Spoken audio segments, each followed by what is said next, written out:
Hi all, എല്ലാവർക്കും സുഖമാണെന്ന് വിശ്വസിക്കുന്നു. അപ്പോൾ ഞാനിന്ന് വന്നിട്ടുള്ളത് ഒരു ചിക്കൻ്റെ റെസിപ്പി ആയിട്ടാണ്. നമുക്ക് ഓവനും ഗ്രില്ല് ചെയ്യുന്ന ആ സംഭവങ്ങളൊന്നും ഇല്ലാതെ തന്നെ നമുക്ക് അൽഫാം എത്ര സിമ്പിളായിട്ട് നമുക്ക് വീട്ടിലുണ്ടാക്കിയെടുക്കാം എന്നുള്ളൊരു ചെറിയൊരു വീഡിയോ ആണ് ഞാനിവിടെ കാണിക്കുന്നത്.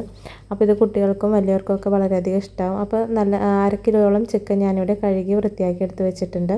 പിന്നെ നമുക്ക് തക്കാളി, സബോള, ഇഞ്ചി, വെളുത്തുള്ളി, മല്ലിയില, പുതിനയില ഇതെല്ലാം ആണ് വേണ്ടത്. അപ്പോൾ ഇത് നമുക്കൊരു മിക്സിയുടെ ജാറിലേക്ക് ഇട്ട് കൊടുത്തിട്ട് നമുക്ക് ഇത് നന്നായിട്ടൊന്ന് ഫൈനായിട്ടൊന്ന് അരച്ചെടുക്കണം. അപ്പോൾ ഞാനിവിടെ ഒരു സബോളയാണ് എടുത്തിട്ടുള്ളത്. 1/2 കിലോ ചിക്കന് ഒരു സബോള, ഒരു തക്കാളി, പിന്നെ ഇഞ്ചി, വെളുത്തുള്ളി അതൊക്കെ ആവശ്യത്തിനനുസരിച്ച് ചേർത്ത് കൊടുക്കാം. പിന്നെ മല്ലിയില, പുതിനയില, പിന്നെ നമുക്ക് വേണ്ടത് അധികം പുളിയില്ലാത്ത കുറച്ച് തൈരും കൂടെ ഞാനിതിലേക്ക് ചേർത്ത് കൊടുത്തിട്ട് നന്നായിട്ട് നമുക്കൊന്ന് അരച്ചെടുക്കണം. അതരച്ച് മാറ്റി വെച്ചതിന് ശേഷം നമുക്ക് കുറച്ച് പൊടികൾ ആഡ് ചെയ്ത് കൊടുക്കണം.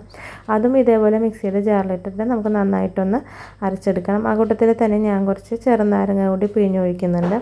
എന്നിട്ട് ഈ ഒരു പകുതി ചെറുനാരങ്ങയുടെ നീരും കൂടി ഇതിലേക്ക് ഒഴിച്ച് കൊടുത്തിട്ട് നമുക്കതും ഒന്ന് മിക്സിയുടെ ജാറിലിട്ടൊന്ന് അരച്ചെടുക്കണം. ശേഷം നമുക്കത് നമ്മൾ നേരത്തെ അരച്ച് വെച്ചിട്ടുള്ള ആ ഒരു കൂട്ടിലേക്ക് ചേർത്ത് കൊടുക്കാം. എന്നിട്ടിത് നമുക്ക് നന്നായിട്ടൊന്ന് മിക്സ് ചെയ്തെടുക്കണം.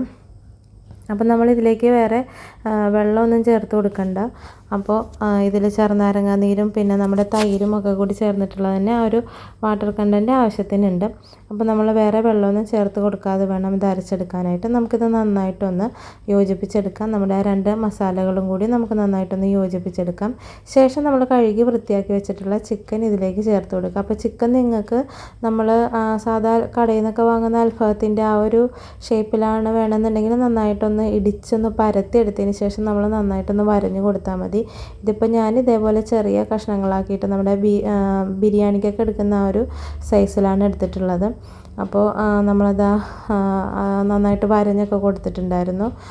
മറ്റേ ലെഗ് പീസൊക്കെ നന്നായിട്ടൊന്ന് വരഞ്ഞ് കൊടുത്തിട്ടാണ് നമ്മൾ ഇതേപോലെ മസാലയൊക്കെ പുരട്ടി നല്ല രീതിയിൽ തന്നെ മസാല പുരട്ടിയിട്ടുണ്ട്. ഇനി നമുക്കിതൊരു 1-2 മണിക്കൂർ ഫ്രിഡ്ജിലൊന്ന് വയ്ക്കാം.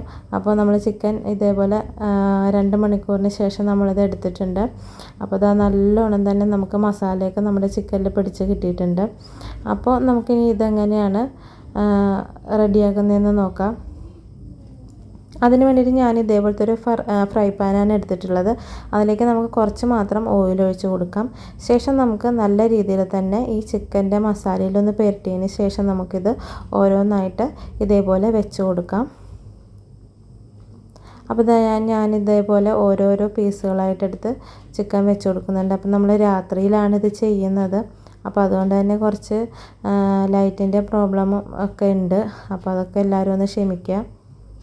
അപ്പോൾ ഇതേപോലെ തന്നെ നമ്മുടെ ചിക്കൻ നമ്മൾ എടുത്ത് വെച്ചിട്ടുണ്ട്. എല്ലാതും കൂടി നിരത്തി വെച്ചിട്ടുണ്ട്.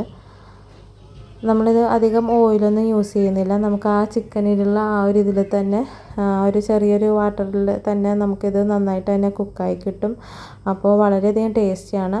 അപ്പോൾ നമ്മൾ ഇതേപോലെ ഒന്ന് മൂടി വെച്ച് കൊടുക്കണം. അതിന് ശേഷം നമുക്ക് ഇടയ്ക്ക് നമ്മളിതൊന്ന് തിരിച്ചും മറിച്ചൊക്കെ ഇട്ട് കൊടുക്കണം. ഏകദേശം ഒരു 10-30 മിനിറ്റോളം വേണ്ടി വന്നു എനിക്കിത് കുക്കായി കിട്ടാൻ വേണ്ടിയിട്ട്. ഇടയ്ക്കിടയ്ക്ക് ഞാൻ ഇതേപോലെ തിരിച്ചും മറിച്ചൊക്കെ ഇട്ട് കൊടുക്കുമായിരുന്നു. അപ്പോൾ നമ്മുടെ ചിക്കനിൽ നിന്നും പിന്നെ നമ്മുടെ ആ മസാലയിൽ നിന്നൊക്കെ വെള്ളം ഇറങ്ങിയിട്ട് ആ വെള്ളത്തിലിരുന്നിട്ട് നന്നായിട്ടിത് വേവും. അപ്പോൾ അപ്പോൾ ഒരു 10-15 മിനിറ്റിന് ശേഷം ഇങ്ങനെ ആയിട്ടുണ്ട്. പിന്നെയും ഞാൻ മൂടി വെച്ചിട്ട് നല്ല രീതിയിൽ തന്നെ വേവിച്ചെടുത്തിട്ടുണ്ടായിരുന്നു. അപ്പോൾ നമ്മുടെ ഏകദേശം ആ ഒരു അൽഫാത്തിൻ്റെയൊക്കെ നമ്മൾ കടയിൽ നിന്ന് വാങ്ങുന്ന ആ ഒരു രീതിയിൽ ഇതേപോലെ കിട്ടിയിട്ടുണ്ട്.